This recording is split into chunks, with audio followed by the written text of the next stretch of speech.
Those kids, today, they rewrote Ramayana in the play. Then suddenly Rama, Lakshmana, Sita came. So they are coming down to south and Lakshmana says, Rama, what lucky? No, there is one forest here. Rama says, no, it is somebody's land. It's somebody's farm. Oh, there are fruits. Can we eat? Yeah. But is it stealing? No, if we are hungry, we can eat. As they are eating, the Shurpanaka and Ravana ant come. And Shurpanaka is very angry. It says, Anna, somebody is eating our fruits. And the Anna Ravana says, no, they are hungry. Let them eat. We can talk to them later. After they have eaten, they come and this Rama Lakshmana says, hey, lucky. Rama calls Lakshmana lucky. Hey, lucky, some tribals have come. They say, no, we are the owners. Please. Now, since you have eaten the fruit, you have to pay the price. Then what is the price? Then she calculates Shurpanaka and says $2,000 with GST. Oh. And they say, no, we don't have money. Then Ravana says, give them some discount. Okay, 20% discount. No, we don't have. So, in spite giving discount, if you don't have the money, then you are not tourists here. You have come in search of food. So, what you do, since you have eaten the fruits, the seeds are there, no? Plant it, turn it into a tree and go. What is your name? Oh, I'm Rama from north. Yeah, I'm Ravana from south. Nice meeting you. These children said politics. You guys want to come? Don't force your Hindi. Learn Malayalam, no? You have come to work here. Don't become a manager of a bank and ask us not to eat beef. We will do a beef festival. Hello. Come, do something, work something, respect our culture. No, one nation, one religion, my dialogue. Get lost. Okay? This is our land. Behave yourselves. If every one of us believe that we were given birth by a woman, and if you call Earth the Mother Earth, if she wants to worship, let her do it. Or you take her to do it. Any religion which does not ask a woman, my mother, to worship is not a religion to me. Any bhakt who will stop my mother from worshipping is not a bhakt to me. And any God who doesn't want my mother to worship him is not God. ఈ ప్రకాష్ రాజ్ అనే వ్యక్తి ఒక ఓసరవిల్లి లాంటి వాడు. ఎందుకంటే ఎక్కడికి వెళ్తే అక్కడ మాటలు మాట్లాడతాడు. ఇతని ఏజెండా క్లియర్గా ప్రజలందరికీ అర్థమవుతుంది. ఇది ఈజ్ ఎగనిస్ట్ హిందూ. ఎందుకంటే ఇతని మదరు ఒక క్రిస్టియానిటీ. అందువల్ల ఇతను క్రిస్టియానిటీని అభిమానించవచ్చు, తప్పు లేదు. కానీ హిందువులు వ్యతిరేకించడానికి ఇతనికి ఎవరు హక్కు ఇచ్చారు?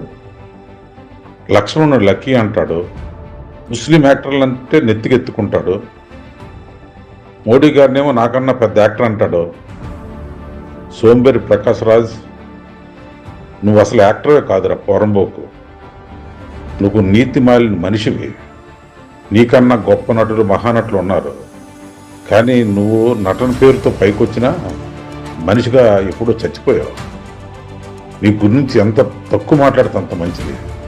నాలాంటి సామాన్యుడు కూడా నిన్ను చూస్తే చాలా అసహ్యంగా అనిపిస్తుంది. ఎందుకంటే నువ్వు మేకవన్న పులివి అని నువ్వు అనుకుంటావు, కానీ నువ్వు గుంట నక్కవి అని ప్రజలకు అందరికీ తెలుసు. మూర్ఖుడా, నువ్వు హిందూ మతాన్ని నెత్తికెత్తుకోవసరం లేదు. కానీ నీచాతి నీచంగా రామాయణాన్ని, రాముణ్ణి మాట్లాడడం, అందరూ అభిమానించి కొలిచే మోడీ గారిని అవమానించడం, నీకెంతో గౌరవం ఇచ్చే ఆఖరికి పవన్ కళ్యాణ్ లాంటి వ్యక్తిని కూడా నువ్వు నీచంగా మాట్లాడిన రోజులు ఉన్నాయిరా. మూర్ఖుడా, మారరా ఇకనైనా. నువ్వు మనిషిగా బ్రతుకున్నావు, కానీ మానవత్వం దృష్టిలో ఎప్పుడో చచ్చిపోయావు. నీకు అసలు మానవత్వం లేదు. నిన్ను ఆదరించి భుజం తట్టిన వాళ్ళు కూడా నువ్వు అసహించుకుని మాట్లాడిన సందర్భాలు ఉన్నాయి. సిగ్గంటూ ఉందా నీకు? ఎంత మాట్లాడుతున్నారో ఒక్కోసారి రామాయణం మీద, మన ప్రధాని మీద. మేమందరూ అభిమానించే పవన్ కళ్యాణ్ని చాలా బాధగా ఉంది. నువ్వు సంక్రాంతి నాకు పర్వాలేదు, స్టాలిన్ది వదిని స్టాలిన్ది, వాళ్ళు ఏదో నీకు భిక్ష వేస్తారేమో. కానీ నిన్ను ఎంతో ప్రోత్సహించిన తెలుగు ప్రజలు అభిమానించే వ్యక్తుల్ని ఇలా కించపరచడం మాత్రం చాలా బాధాకరం. నీకు కూడా అనిపించడం లేదు? నేను తప్పు చేస్తానేమో నీకు అనిపించడం లేదు? సిగ్గు ఉండాలి. ఒక మనిషి అయితే పద్ధతి మార్చుకో. ఓ మనిషి కాదు, నువ్వు ఒక నక్కవో ఓసర విల్లువ అయితే నీ బ్రతుకు నువ్వు బ్రతకరా మూర్ఖుడా. నువ్వు భారతదేశాన్ని అర్థం చేసుకునే విధానమే తప్పురా. ఎందుకంటే అంబేద్కర్ని బాధ పెట్టిన సంఘటనలు చాలా ఉన్నాయి. అలాగని అంబేద్కర్ ఇప్పుడు నాకు మతం లేదని, ముస్లింని ఎత్తుకెత్తుకోమని, క్రిస్టియానిటీని భుజాన్ని ఎత్తుకోమని చెప్పలేదు. హిందూయిజం అన్నది గొప్ప మతం, కానీ దానిలో కొందరు వ్యక్తుల వల్ల ప్రభావితం అవుతుంది. కనుక నేను బుద్ధిజాన్ని స్వీకరిస్తున్నాను, మీరు కూడా బుద్ధిజాన్ని స్వీకరించండి. పరదేశ మతాలు మనకి ఏమాత్రం మంచిది కాదని ఆయనే చెప్పారా. అటువంటి అంబేద్కర్ లాంటి మహానుభావుడు పేరు చెప్పుకొని నీ డైవర్షన్ నువ్వు చేస్తూ హిందూ మతాన్ని కించపరుస్తున్నావు.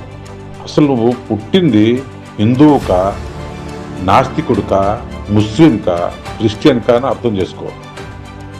సుమారు 400 సంవత్సరాల క్రితం ఇక్కడ ముస్లిం మతం లేదు. 250 సంవత్సరాల క్రితం ఇక్కడ క్రిస్టియానిటీ లేదు. అప్పుడు నువ్వు నీ తాతలు, తండ్రులు, ముత్తాతలు ఎక్కడున్నారు?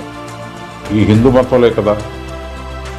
ఏదైనా తప్పు జరిగితే తప్పును దూరంగా పెట్టాలి తప్ప మొత్తం జాతిని కాదు అన్న నీతి కూడా నీకు తెలియదు.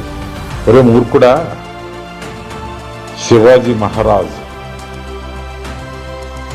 సంభోజీ మహారాజ్ లాంటి దేశభక్తులు ఎన్నో విధాలుగా చాటి చెప్పారు. నువ్వు చూసే దృక్పథమే నీకు వెలుగు చూపుతుంది.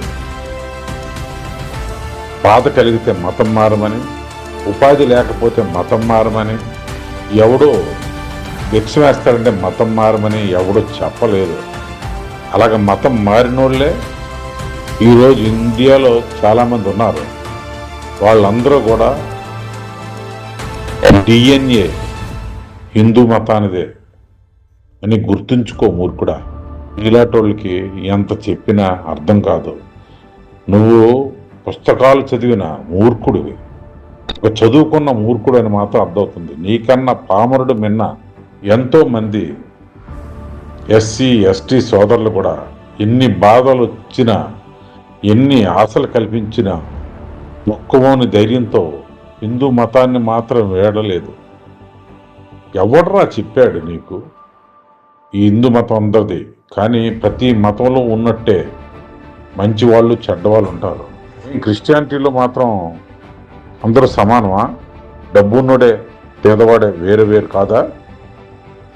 ఈ ప్రపంచంలో ఉన్నవి రెండే మతాలు, ఉన్నవాడు, లేనివాడు, అంతే తప్ప వేరేదేం లేదు. ఒక డబ్బున్న దళితుడు డబ్బు లేని దళితుడిని ఆదరించడం లేదు. ఒక డబ్బున్న ముస్లిం డబ్బు లేని ముస్లిం దగ్గర రానిట్లేదు.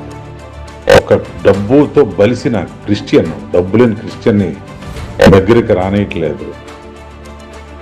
అదేవిధంగా ఒక డబ్బున్న హిందూ డబ్బు లేని హిందువుని కూడా దగ్గర రానియట్లేదు. ఇదే ఈ సమాజంలో ఉన్నది. ఈ సమాజంలో ఉన్న రెండే మతాలు, డబ్బున్నవాడు, డబ్బు లేనివాడు. అది గ్రహించాలి తప్ప ఎంతసేపు హిందూ మతం మీద పడి ఏడ్డం అన్నది మూర్ఖత్వం అనిపించడం లేదా? కనీసం సామాన్యుడైన నేను చెప్తున్నాను, నీకున్నది అజ్ఞానం, కానీ నువ్వు జ్ఞానం అని భ్రమపడుతున్నావు. ఇకనైనా మారుతావని ఆశిద్దాం. సోదరులారా, నా విశ్లేషణ నచ్చినట్లయితే లైక్ చేయండి, షేర్ చేయండి, సబ్స్క్రైబ్ చేయండి.